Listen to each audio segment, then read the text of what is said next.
Hello and welcome. In recent times, there's been a surge in mass defections, particularly among serving lawmakers and high-profile politicians from the three leading opposition parties of the country, especially the People's Democratic Party, PDP, the Labour Party, and the New Nigeria People's Party, NNPP. And all these defections have actually happened, they've actually gone one way, let me put it that way. I mean, members are leaving these parties and all heading to the ruling All Progressives Congress. Now, soon after the defection of the PDP members in Delta State, including the Governor Sharif Oborowori, his deputy and his commissioners have defected from the main opposition PDP to the APC. Three senators also from the PDP in Kebbi State recently defected to the ruling APC. In fact, they announced that on the floor of the Senate. And some of these senators are have been long-term members of the Senate. Now, and of course, you know, one of them used to be the governor of Kebbi State. So a big talking point. In the House of Representatives as well, we've seen PDP and NNPP members formally dumping their party in their respective states now to join the APC. The APC now enjoys a commanding lead in the National Assembly, signaling a shifting political landscape as opposition parties continue to lose ground to the ruling party. In their separate letters, the lawmakers cited ongoing internal wrangling within the PDP and NNPP as the reason for their decision to leave the party. The APC now has, has actually been criticized for coercing members of opposition parties and trying to turn Nigeria into a one-party state. But of course, the ruling party has dismissed the allegation, asking the opposition to put their house in order.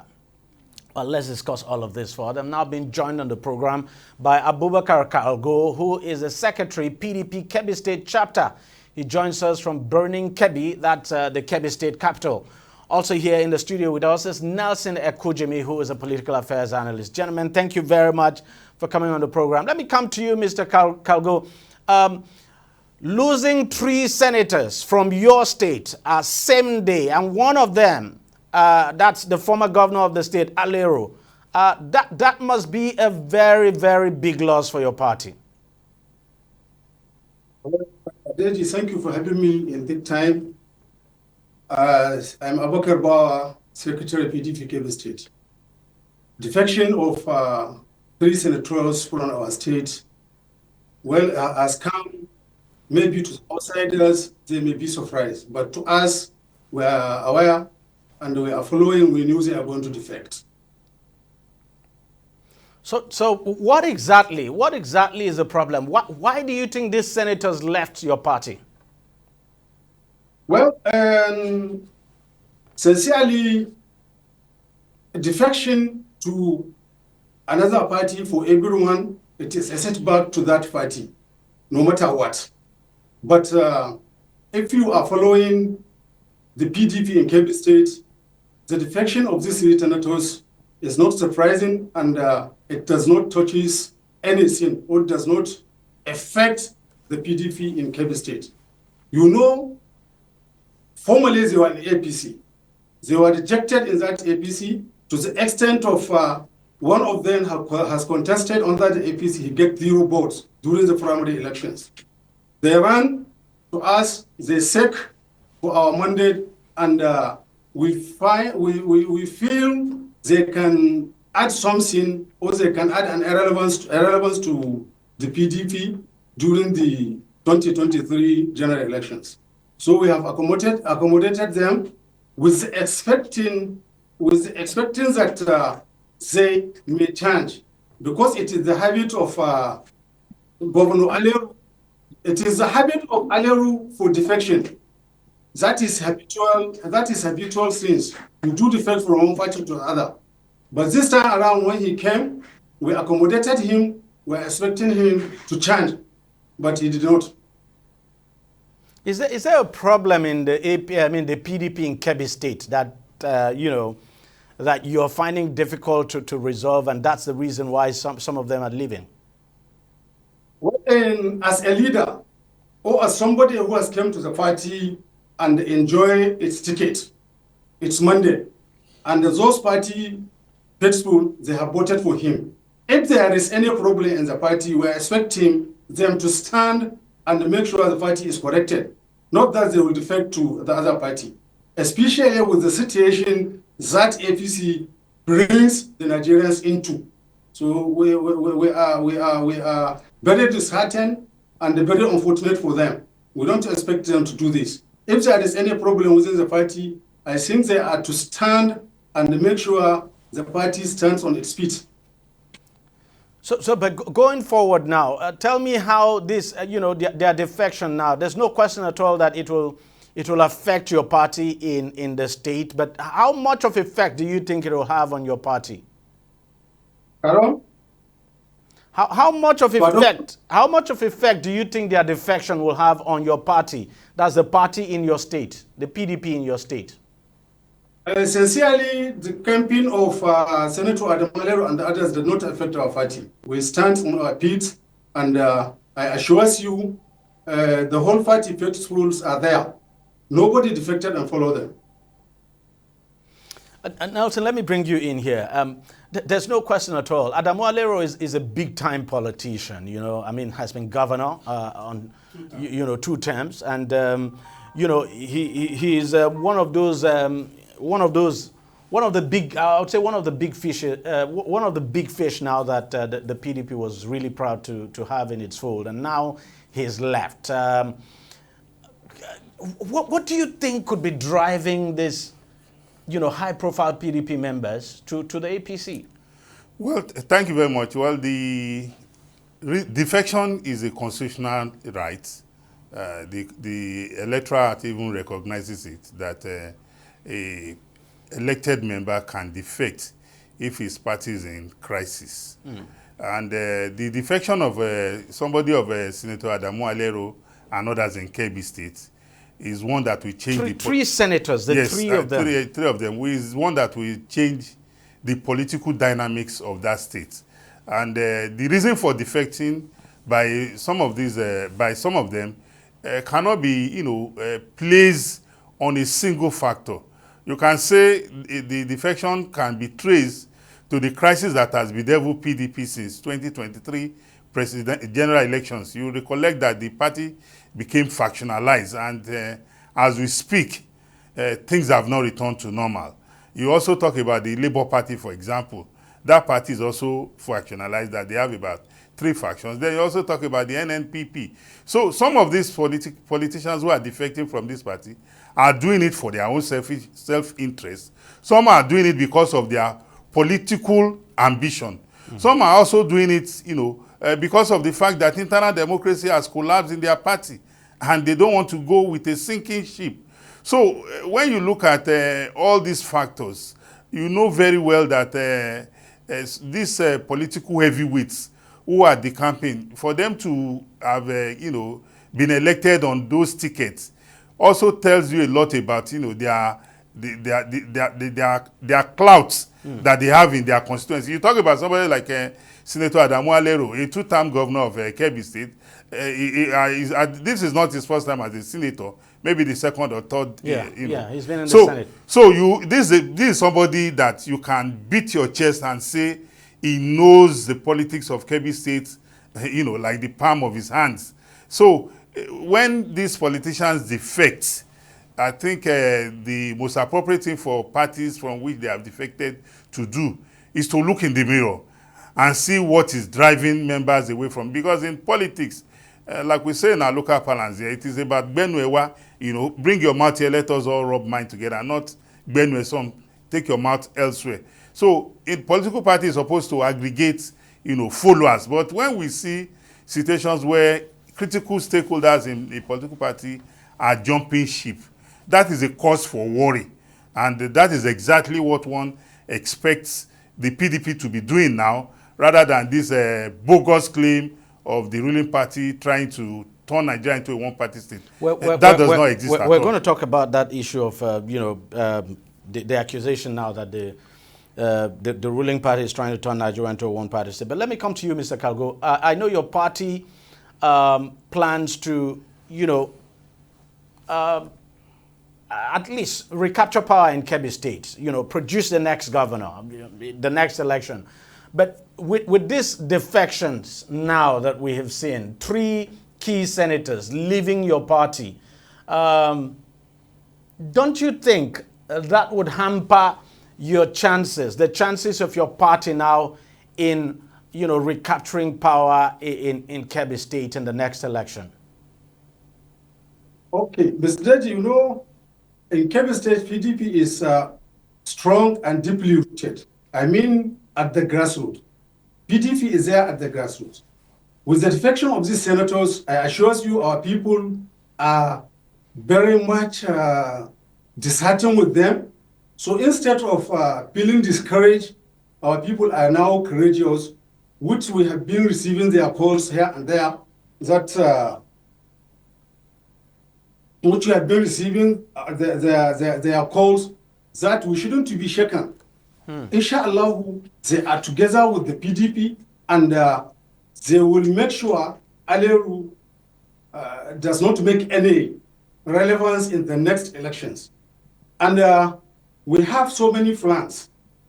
By now, we have already calls of our stakeholders, those who remains in the PDP, excluding the 3 senators. We sat with them, and we have mapped a strategy that we are going to reach all the grassroots and make sure that PDP become strong.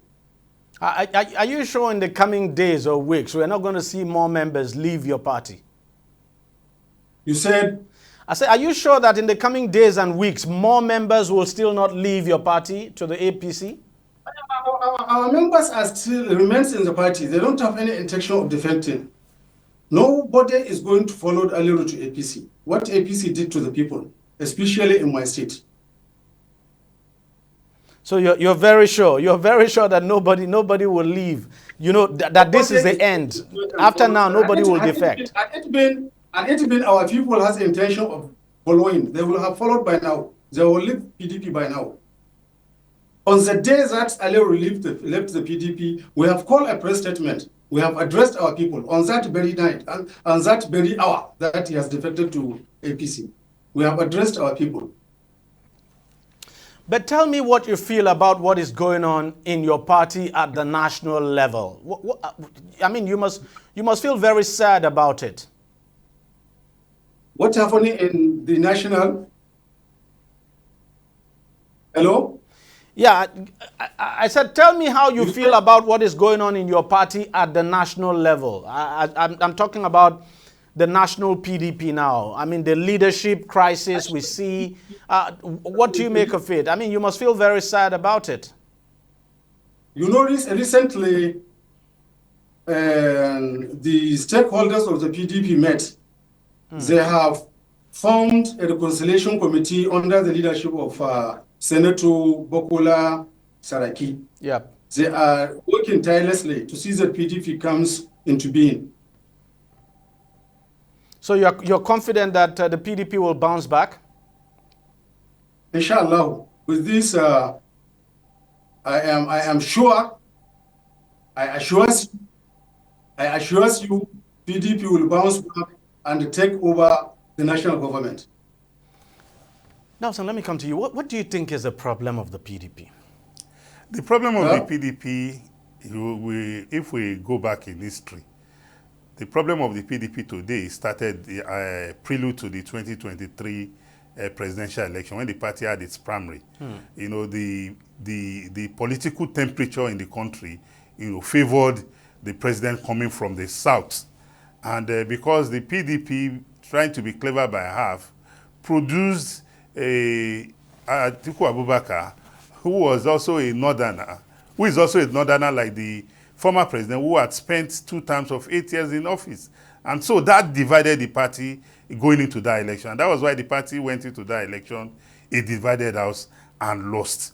And the political, arrangements today, even though unwritten, in any of the parties is that the South should produce the president for the next 2 terms before it goes back to the North. And it is the lack of respect for that unwritten rule that has emerged the PDP in crisis. Don't forget also that the The PDP faced similar crisis in pre-2015 when former President Goodluck Jonathan, who was supposed, after completing the term of late President Umaru Yar'Adua, who went for another term, and instead of him to have, to allow a northern candidate to emerge, also went into the ring, and everybody came together and they kicked him out. So unless and until politicians and political parties learn to live within their own rules that they have, by joint agreement, they have signed into, and not try to circumvent the rule because you have a deep pocket or because you feel your ambition is greater than that of any other person. So long that the PDP will be in that crisis. And as we speak today, you can see that the crisis in the PDP is far from being over. And you also look at a party like the Labour Party. People, a lot of politicians have always seen that party as a vehicle for achieving, is like an opportunistic vehicle for achieving personal ambition. You remember that in 2007, thereabout, former Governor Olusegun Mimiko became governor of Ondo State 2 times under the Labour Party. And if a party like that is in crisis today, you want to ask, where are the elders in that party? Even the presidential candidate of the party. The party has not been able to manage at all. The goodwill. Yeah, yes, they have not managed it at all. So the party continues to swallow in that murky waters of internal contradictions. So it is the lack of internal democracy, the inability of the party to live according to the arrangement within the party, to live according to its rules, that gives birth to crisis that if care is not taken might sink the party. And that is exactly where we are going if corrections don't come early enough from those saddled with that responsibility. Let me ask you this, Mr. Kalgo. Do you think the APC wants to turn Nigeria into a one-party state? Well, in fact, that is what they are trying to do, which is very bad for democracy. It is very dangerous for democracy to have a one-party system in the country. But are they forcing people to defect to them? It's not as if they are forcing those who are defecting. They are not being forced to come to them. It is like forcing, because they are hunting them with EFCC and ICPC. Some of the people who are hunt with EFCC and ICPC, they have no option but to come to APC. If you could recall, when Adam Ashimole was the national chairman of APC, remember what he has said? Whatever is your thing, if you leave and come back to APC, your sin is forgiven. But what is the evidence? What is the evidence on ground, for instance, that Adamo does not have a case? I'm not very sure he has a case with the EFCC. The other two senators who joined him, do they have any case with EFCC? Even the vice president Aspara, or our vice president candidate, who has come to APC, what is the reason behind his campaign? Isn't an EFCC that they were chanting him? So you have no option but to do that. No, but I'm asking you that the senators from your state who defected to the APC, do they have anything to do? Did they have anything with the EFCC? Those senators who has defected from to APC in our state, I have told you, it is their habitual. They always betray the party that has voted for them. This is not the first time for them to decamp. It is their habit. Okay, so it's a habit. I am telling you, they have lost respect and credibility in our state. They have lost that respect and credibility in our state. All right. I'm very sure, as at last week, you wouldn't have said these of them until they defected. Anyway, that's just by the way. But Nelson, this talk about the APC, that's the ruling party trying to turn Nigeria into a one-party state. I think that is a cheap blackmail. No party or individual can transform Nigeria into a one-party state. We practice multi-party democracy, even at the grassroots level, not to mention at the national level. As we speak now, we have members of the NNPP in the Kano State government house. We also have them in the National Assembly. We have members of the Labour Party. We have members of the PDP across all tiers of government in this country. So I wonder where this talk of one-party state is coming from. It is at variance with the reality of our political situation. Maybe the APC should be saying no to those who want to defect. Well, under the Constitution of the Federal Republic of Nigeria, the right to associate is a legitimate right. So if the APC, in their wisdom, now decides that people want to join their party, don't forget, we practice multi-party democracy, and our democracy is about numbers. It's about gathering people. Because on the day of election, you are going to count votes based on the people that have voted for a party. So if a party finds you relevant, if a party finds you as adding value in terms of numbers to its political fortune, I don't see how that party can close its doors to you trying to become a member.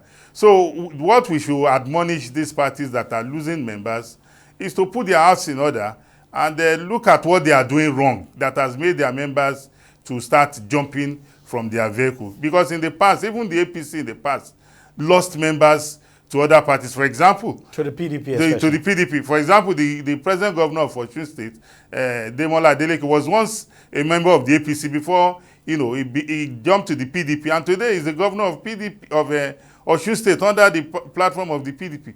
So the talk about one-party state, I think people saying that need to be told that they can fool some of the people some of the time. They cannot fool all the people all the time. We are well in tune with the fact that our democracy is founded on multi-party, tenets. So it was pure blackmail. That's my opinion on it. All right, gentlemen. I want to thank you very much for coming on the program. Thank you very much, Mr. Abubakar Kalgo, Secretary of the PDP in Kebbi State. Thanks a lot for your time. And Nelson Eujimi, Political Affairs Analyst, thanks for coming on the program. Thanks for having me. It's a pleasure. All right, we'll take a short break and we'll be right back. Stay with us and go away.